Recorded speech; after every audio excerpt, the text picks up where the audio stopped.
Doctor Ghalib, আপনার কাছে জামাত প্রকাশ্যেই peer পদ্ধতির পক্ষে বলছে এবং সম্ভবত বিএনপি ছাড়া ছোট ছোট দল বলে যাদেরকে মনে করা হয়, জামাত যদিও ছোট দল না, ধরেন বাম দল কিংবা নতুন দল, আরও ছোট ছোট দল, তারা সবাই পিয়ার পদ্ধতি চাচ্ছে।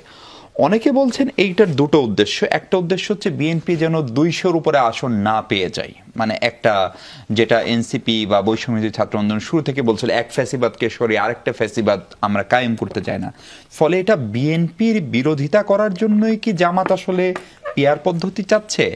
আবার ধরেন এটার সংকটও আছে, যদি একজন স্বতন্ত্র প্রার্থী হন, সারা দেশে ধরেন 12 জন স্বতন্ত্র প্রার্থী, সবাই মিলে হয়তো 1% ভোট পেলেন, এই 12 জনের ভিতরে এমপিটা আসলে তাহলে কে হবে, তাদের প্রতীক কি হবে? আমাদের লোকজন তো আসলে এমপি বানায় বিপদের সময় তার কাছে পাওয়ার জন্য, ছেলে বা মেয়ের চাকরিটার জন্য, সহযোগিতার জন্য।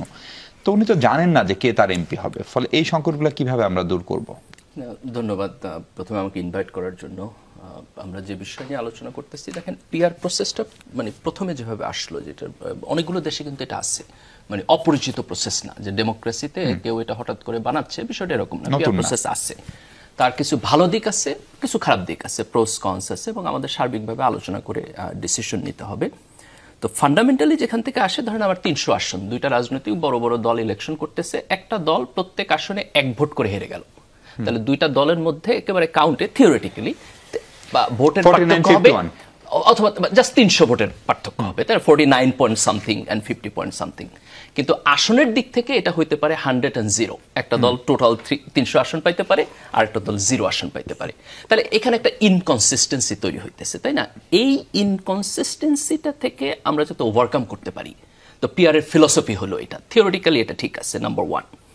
নাম্বার 2 হলো পিআর এর পক্ষে যে পজিটিভ আর্গুমেন্টগুলো করা হয়, তার মধ্যে আরেকটা হলো যে এখন যখন আপনি স্থানীয়ভাবে একজন লোক নির্বাচন করে আসতেছে, সে স্থানীয় এলাকায় একটা দলীয় বলয় তৈরি করতেছে, তার মাসলম্যান থাকে, ভোট কাটতে হয়, তার টাকা পয়সা বিলাইতে হয়। আপনি জানেন এখনকার সময় বোধহয় নির্বাচন করতে প্রায় 20-30 কোটি টাকা খরচ হয় এক একটা এমপি আসনে। আনবিলিভেবল, তাই না?